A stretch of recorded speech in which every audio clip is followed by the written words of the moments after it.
누군가의 깊은 편견이 깨어지는 순간을 목격하고 싶으신가요? 서울대학교의 한 세미나장에서 언어문자의 대가들이 모여 세계의 가장 훌륭한 언어에 대해 자신의 철학을 소신 있게 밝힙니다. 처음엔 낯설기만 했던 기호들이 어떻게 그의 세계관을 뒤흔들게 되었을까? 무지에서 깨달음으로 이어지는 놀라운 여정이 시작됩니다. 여러분은 어디에서 시청하고 계신지 댓글로 남겨주세요. 구독, 좋아요는 영상을 만드는데 큰 힘이 됩니다. 저는 카민 윌슨입니다. 미국 보스턴 출신의 30세 언어학 연구원이죠. 하버드 대학교에서 비교 언어학을 전공하고 지금은 한국의 문화와 언어를 탐구하기 위해 1년간 한국에 체류 중입니다. 평소 다양한 언어와 문자 체계에 관심이 많았지만 한국에 오기 전 솔직히 말하자면 한국어와 한국 문화에 대해 상당한 편견을 가지고 있었습니다. 한국어는 너무 복잡하고 배우기 어려운 언어, 중국어나 일본어의 영향을 크게 받은 문자 체계일 뿐이라고 단정지었어요. 학창 시절부터 라틴어, 그리스어, 아랍어 등 다양한 언어를 공부해왔지만 동아시아 언어는 접근하기 어렵다는 막연한 두려움이 있었습니다.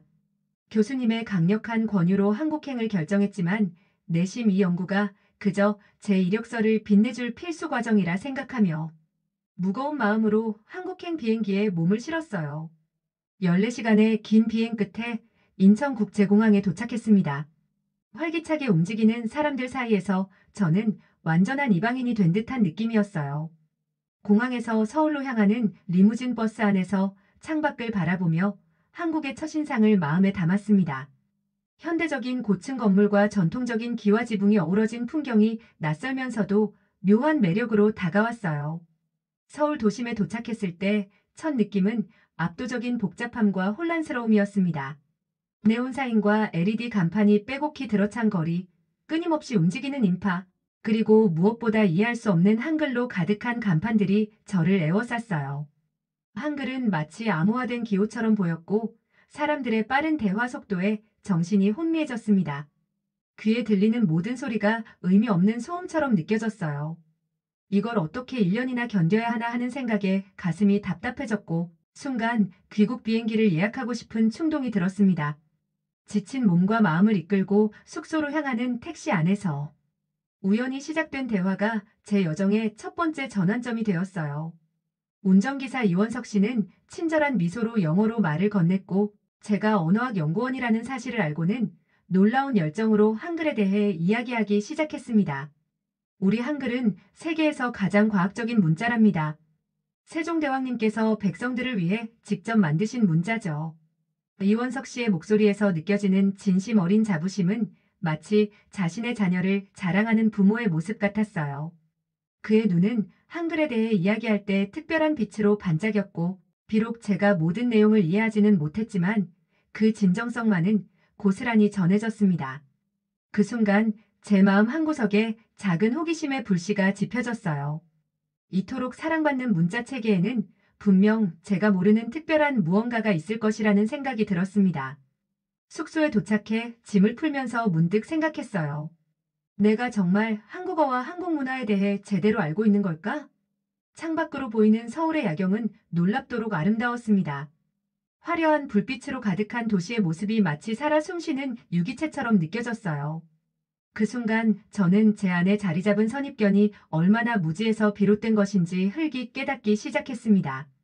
피로감에도 불구하고 그날 밤 노트북을 펼쳐 한글의 역사에 대해 검색해 보았어요. 인터넷 속 정보의 바다에서 세종대왕이 1443년, 지금으로부터 약 580년 전에 한글을 창제했다는 사실을 알게 되었습니다. 놀랍게도 세종대왕이 한글을 만든 주된 이유는 문맹률을 낮추고 모든 백성이 쉽게 배워 일상생활에서 사용할 수 있게 하기 위함이었어요.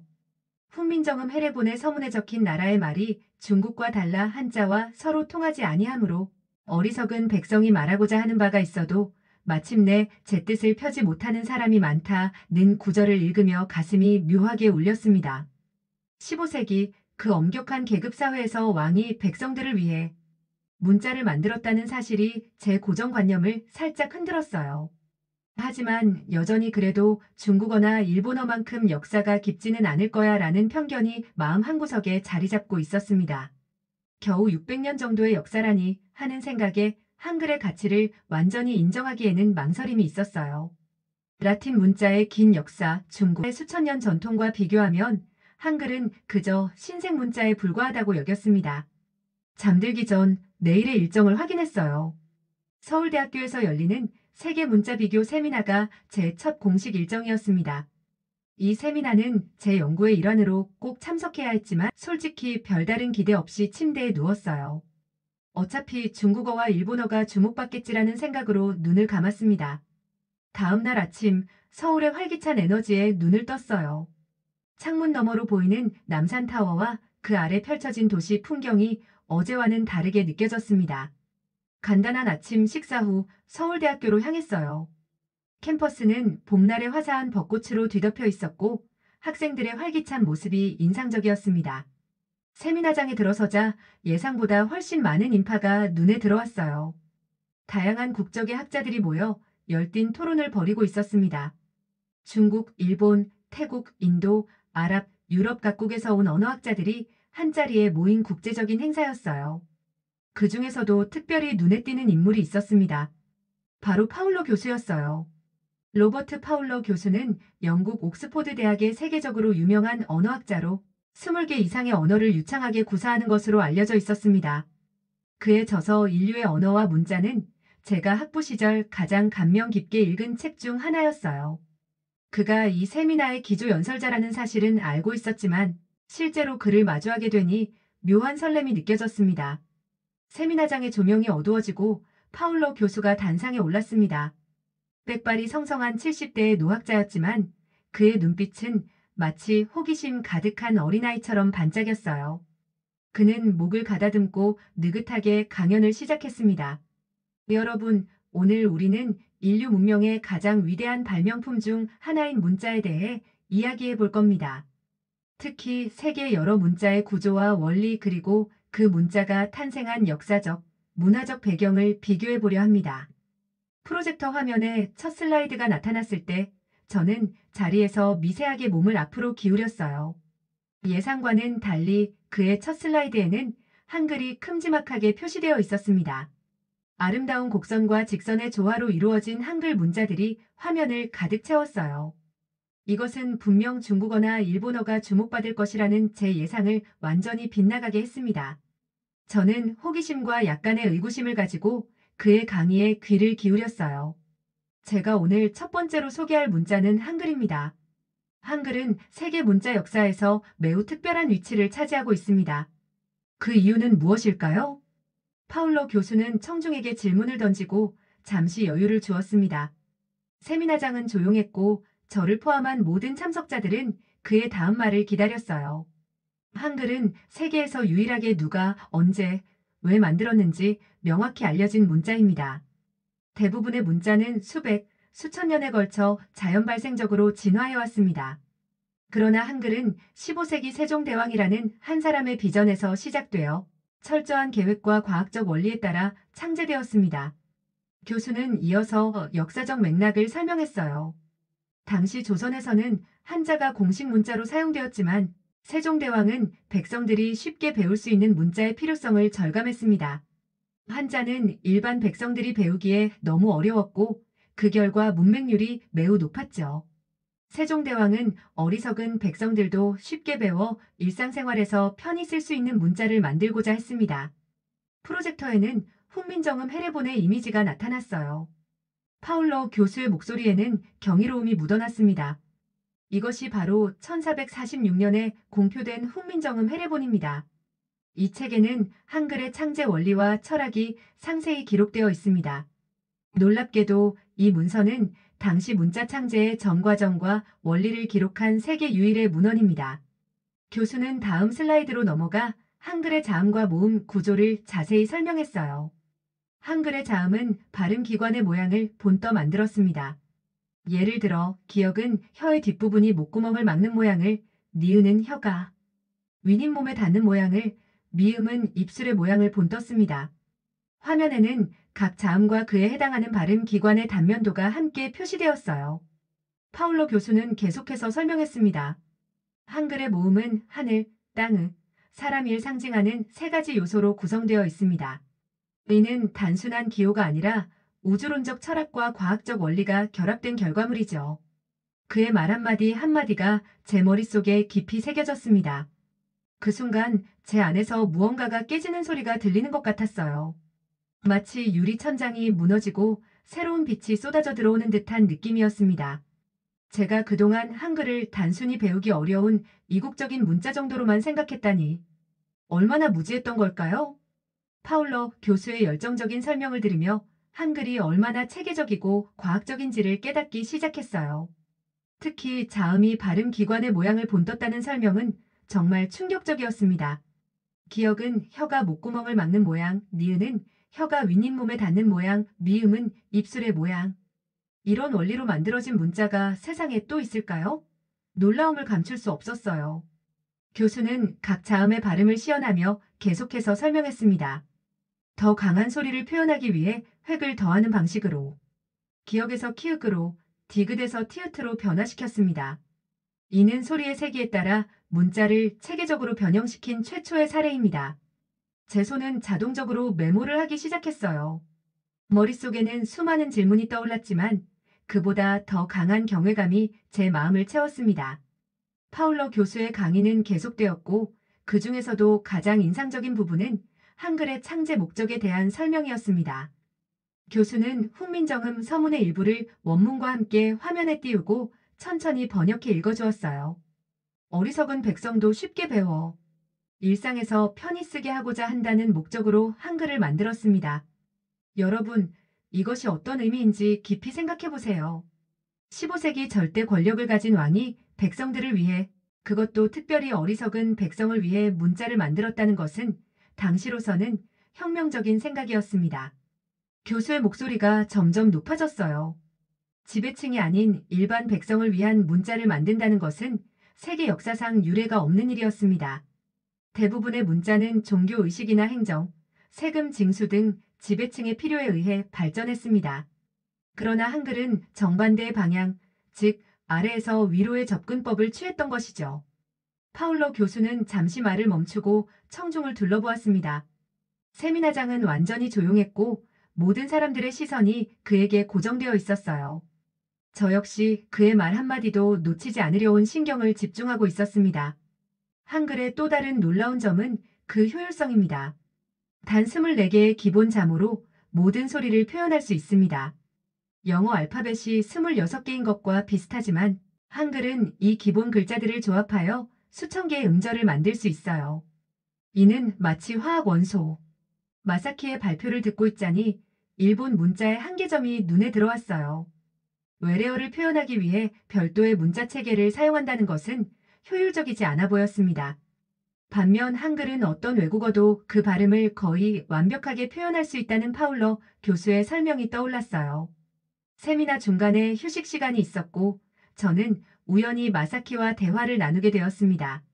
마사키는 솔직하게 인정했어요. 일본어로는 L과 R 발음을 구분하기 어렵고 자음과 모음의 조합이 제한적이어서 외국어를 표현하는데 한계가 있어요. 사실 저도 한글이 외국어 표현에 더 유리하다고 생각합니다. 그의 솔직한 대답에 저는 더욱 깊은 감명을 받았습니다. 언어학자로서 객관적으로 볼 때 한글은 정말 놀라운 문자체계였어요. 한글이 가진 과학성과 실용성, 그리고 그 창제 목적의 순수함이 제 마음을 사로잡기 시작했습니다. 세미나가 재개되고 캄보디아에서 온 연구원이 크메르 문자에 대해 발표했어요. 크메르 문자는 아름다운 곡선과 장식적 요소가 돋보이는 문자였습니다. 그러나 발표자는 크메르 문자의 복잡성으로 인해 캄보디아의 문맹률이 상대적으로 높다는 점을 지적했습니다. 아름다움과 실용성 사이에서 균형을 찾는 것이 중요합니다. 이 말을 듣는 순간 저는 문자의 진정한 가치가 무엇인지 생각하게 되었어요. 아무리 아름다운 문자라도 일반 사람들이 쉽게 배우고 사용할 수 없다면 그것은 소수만을 위한 특권적 도구가 되어버립니다. 세종대왕이 한글을 창제한 목적이 바로 이러한 특권을 허물고 모든 백성에게 지식과 문화의 문을 열어주기 위함이었다는 사실이 새삼감동으로 다가왔어요. 파울러 교수는 다시 단상에 올라 각 문자 체계의 발음과 표현력을 비교하기 시작했습니다. 문자는 결국 소통의 기초가 되어야 합니다. 얼마나 많은 사람이 쉽게 배우고 사용할 수 있는지, 얼마나 다양한 소리와 개념을 정확히 표현할 수 있는지가 문자의 가치를 결정합니다. 교수는 이어서 한글의 우수성에 대해 설명했어요. 한글은 자음과 모음의 조합으로 거의 모든 인간의 발음을 표현할 수 있습니다. 또한 구조가 논리적이고 체계적이어서 배우기도 쉽죠. 실제로 유네스코에서는 한글을 가장 과학적인 문자로 인정했습니다. 이 말을 듣는 순간 제 가슴이 뜨거워졌습니다. 한글이 단순히 한국인들의 자부심의 대상이 아니라 세계적으로 인정받는 문화유산이라는 사실에 깊은 감명을 받았어요.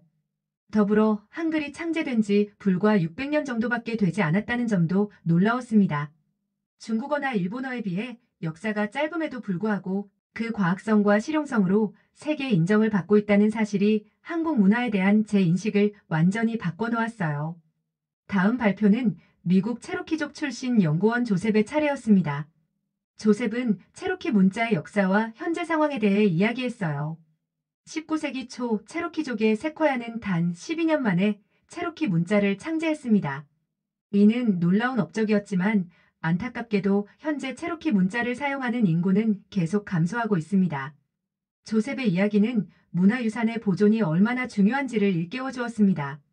아무리 훌륭한 문자라도 지속적인 사용과 교육이 없다면 결국 사라질 수밖에 없다는 사실이 가슴 아프게 다가왔어요. 이런 측면에서 한글은 정말 놀라운 성공 사례였습니다.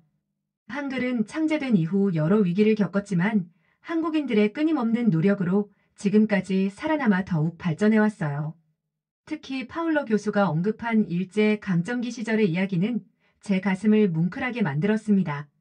일본의 식민 지배 기간 동안 한국어 사용이 금지되었음에도 불구하고 한국인들은 비밀리에 한글 학교를 운영하며 자신들의 언어와 문화를 지켜냈습니다. 이는 단순한 문자 사랑을 넘어선 민족적 정체성과 자존심의 표현이었죠.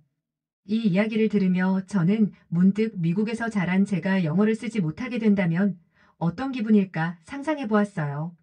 언어는 단순한 의사소통 도구가 아니라 정체성과 문화의 핵심이라는 사실을 절실히 깨달았습니다. 한국인들이 한글에 대해 가지는 특별한 애정과 자부심이 이해되기 시작했어요. 세미나의 마지막 순간 파울러 교수는 모든 참가자에게 질문을 던졌습니다. 여러분은 문자의 가치를 무엇이라고 생각하십니까? 잠시 침묵이 흐른 후 저는 용기를 내어 생각을 나누었어요. 문자의 진정한 가치가 얼마나 많은 사람에게 지식과 문화의 문을 열어주는가에 있다고 느꼈습니다. 그런 의미에서 한글은 정말 놀라운 문자체계였어요. 제가 이전에 가졌던 편견을 부끄럽게 생각했습니다. 파울러 교수는 미소를 지으며 고개를 끄덕였어요. 문자는 결국 사람을 위한 것입니다. 한글은 그 창제 목적부터 사용자를 위한 배려가 담긴 문자였죠. 이것이 바로 한글이 가진 가장 큰 가치입니다. 세미나가 끝난 후 저는 깊은 감동과 새로운 깨달음을 안고 숙소로 돌아왔습니다. 그리고 그날 밤 한글 공부를 시작하기로 결심했어요. 놀랍게도 한글의 기본 원리는 정말 배우기 쉬웠습니다. 단 몇 시간 만에 저는 한글의 자음과 모음을 모두 익힐 수 있었고 간단한 단어를 읽고 쓸 수 있게 되었어요. 지금 저는 한국에 온 지 6개월이 되었습니다.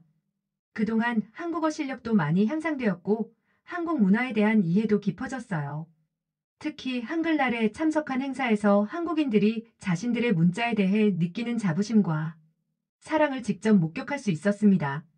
어린아이부터 노인까지 모든 세대가 함께 한글을 기념하고 즐기는 모습이 인상적이었어요.